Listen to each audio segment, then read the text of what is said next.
Despite being the biggest BeamNG update ever, 0.39's reception has been mixed. I genuinely don't think I've ever seen this many complaints regarding performance, with some users even reporting that the game is now literally unplayable. And so, I have returned from my 2-week post-update video therapy session, merch in description, to find out just how bad the BeamNG 0.39 situation truly is. So, let's start by comparing the general performance in West Coast USA, which is the most graphically intensive map in BeamNG. I'm running both versions at 4K with the Ultra preset, and as you can see, I'm now getting more FPS. To be precise, I'm getting 34% more FPS compared to 0.38, which doesn't make any sense. After seeing this, I thought that all the complaints regarding performance must have been made by 8-year-old kids playing on Chromebooks with like 500,000 mods or something. But just to be sure, I ran more tests. A lot more tests. In fact, I've recorded over 850 individual data points and completely overhauled the way I do my performance testing just for this video. And I'm glad I did, because the results were very interesting. I tested all of the maps, all of the graphics presets, traffic, time of day, and a whole lot more. And at the end, I'll give you some tips on how to improve your game's performance. But now, let's go back to West Coast. While I am actually getting 34% more FPS in 0.39, this test doesn't tell the full story. That's because this is comparing the performance only at the default spawn location. So I ran the test again, but this time on all of the spawn locations, in order to get an idea of the average performance around the map. And as you can see, the jump in performance goes from 34% to just 13%. But again, I am still getting a jump in performance, which is the opposite of what everyone else seems to be getting. And to make matters worse, the 1% lows are also higher in 0.39, and it seems like frame rates in general are much more consistent across different locations. So what the hell is going on? Well, after running the same test on my 4070 Super system, it all started to make a bit more sense. Instead of a 13% gain, we now get a 12% drop, which is in line with what other users have been reporting. But now we have another issue. Why is my 4090 system getting more FPS while my 4070 Super system is getting less? To be sure that the issue wasn't related to the map, I ran the same test on Italy. And guess what? The 4090 system is now also running slightly worse in 0.39. Surprisingly though, the 1% lows are higher than in 0.38, and just like in West Coast, the frame rates are also more consistent across the map. And the same can be seen on my 4070 Super PC. I also tested Johnson Valley, which netted similar results on my 4090 PC. Though, it seems that the performance hit was slightly worse here, with 23% less FPS compared to Italy's 12%. On the 4070 Super, however, there is no noticeable improvement in the 1% lows this time. And finally, I ran the same test on Gridsmall Pure, which is the easiest to run map in the entire game. Here, the 4090 PC now gets 29% less FPS, while the 4070 Super drops by 24%. But this time around, the 1% lows seem to be better on both systems. And looking at the previous results, there seems to be a trend. The less graphically intensive the map, the worse the performance drop will be from 0.38 to 0.39. To see if this trend was actually real, I had the brilliant idea of testing all of the maps on all of the spawn locations. Yeah. This took quite some time, so please like this video if you still haven't fallen asleep. Now, while running this test was a bit of a pain, it's probably one of the best ways to see how the game runs overall. Something really interesting is that while 0.39 runs worse on all maps, it actually runs better on West Coast USA, which means it was probably severely bottlenecked in 0.38. But West Coast is the outlier. And in fact, BeamNG 0.39 runs 25% worse on average compared to 0.38, which is a pretty big drop.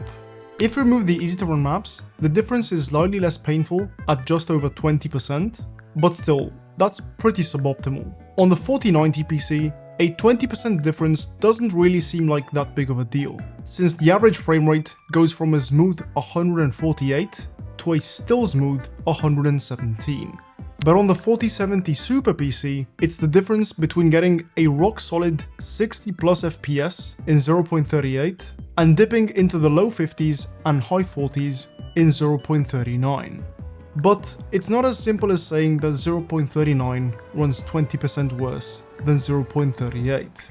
In fact, it's actually very complicated.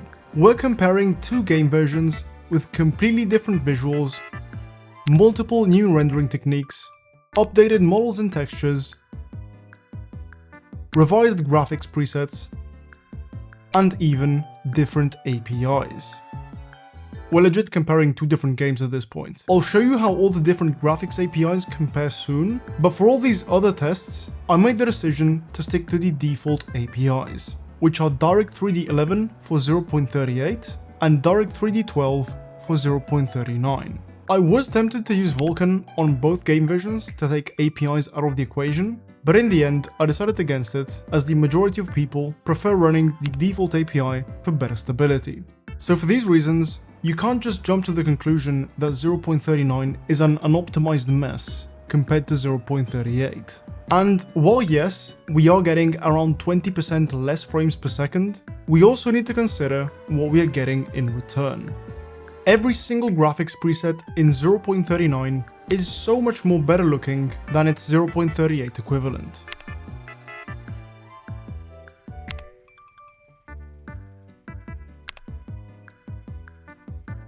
In fact, I'd even go as far as to say that some lower presets in 0.39 look better than higher presets in 0.38. For example, this is how the low preset in 0.39 compares to the normal preset in 0.38. Let me know in the comments which one you think looks better. And the cool thing is that the performance between the two on my 4070 system was almost identical. Now if you're wondering what preset you should use in 0.39, this is how they compare on my 4070 Super PC. As you can see, the performance you gain by switching from Ultra to Normal isn't really that big. The real gains come from the low and lowest presets. And on my 4090 PC, the difference between presets was pretty much identical. Though again, take what you see with a grain of salt, because these results could very well change with other hardware configurations. Speaking of the 4090, I also tried pushing it to its limits.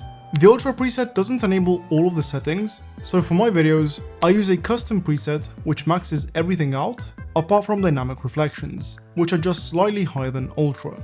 And as you can see, it barely makes a difference in 0.39, with just a 4% drop in performance compared to the Ultra preset. What's even crazier is what happens when you max everything out, including dynamic reflections, which, by the way, is extremely stupid. But somehow, it's getting almost 80 FPS on West Coast, while in 0.38, it was struggling to stay above 50. This is very impressive, and most likely it's thanks to the new Direct3D 12 API making better use of the available hardware.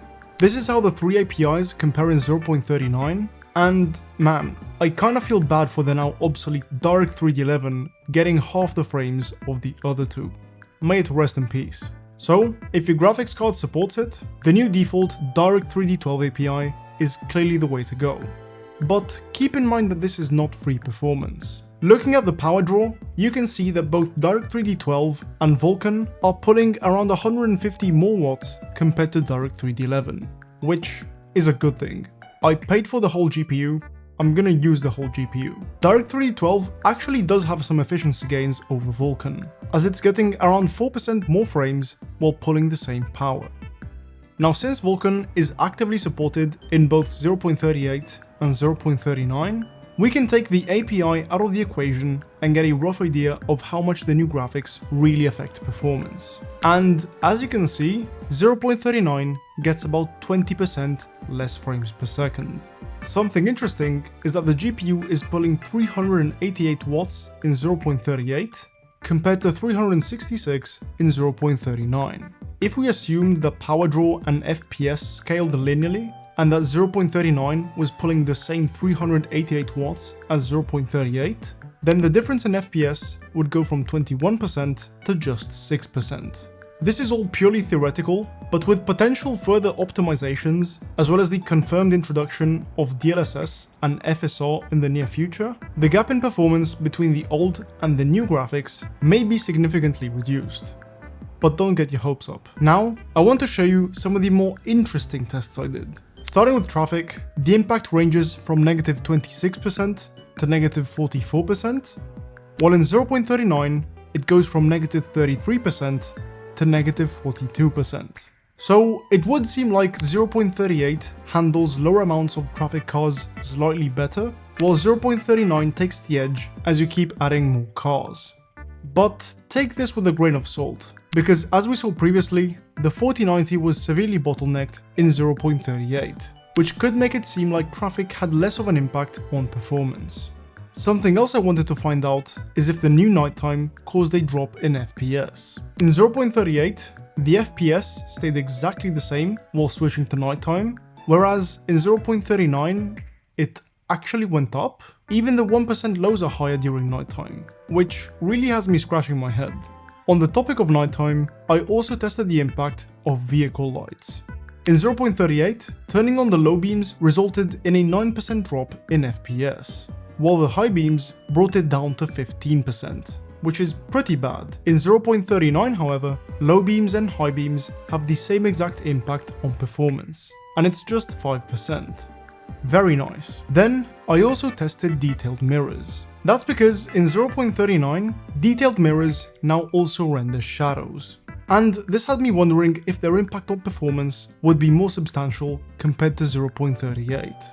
But as you can see, that doesn't seem to be the case. Just to be sure, I created a worst case scenario with the MD series school bus with all of the mirrors set to detailed, and this also showed pretty similar results. And finally, the last comparison I did was between loading times. BeamNG 0.39 takes around 1 extra second to get to the main menu. Life-changing information, I know. As for maps, to load up West Coast USA, it takes 6 more seconds than 0.38. Not a huge difference, especially since West Coast got new textures and 3D models. I also recorded the loading time for Grids More Pure, which is identical in both versions. And surprisingly, 0.39 was actually a bit faster. Then, I also tested the volumetric clouds. The clouds quality setting did pretty much nothing on my 4090 PC, and same thing on my 4070 Super system. Perhaps this has more of an impact on lower end hardware, but in my case, this test was inconclusive. I also tested if the amount of clouds had an impact on performance, and this time, the results actually made sense. The impact of volumetric clouds is around 5%, which is really good. And finally, I tested HDR output. Turns out, HDR actually has a slight impact on performance, which I wasn't really expecting. So in conclusion, BeamNG 0.39 is around 15 to 30% harder to run than 0.38, and that's only if your hardware is supported by DirectX 12. If you could run 0.38 just fine, but you're now having issues with 0.39, then I recommend doing a fresh install of the game, disabling all mods, and lowering the graphics settings. But if your game was barely playable in 0.38 with the lowest preset, then you're probably cooked.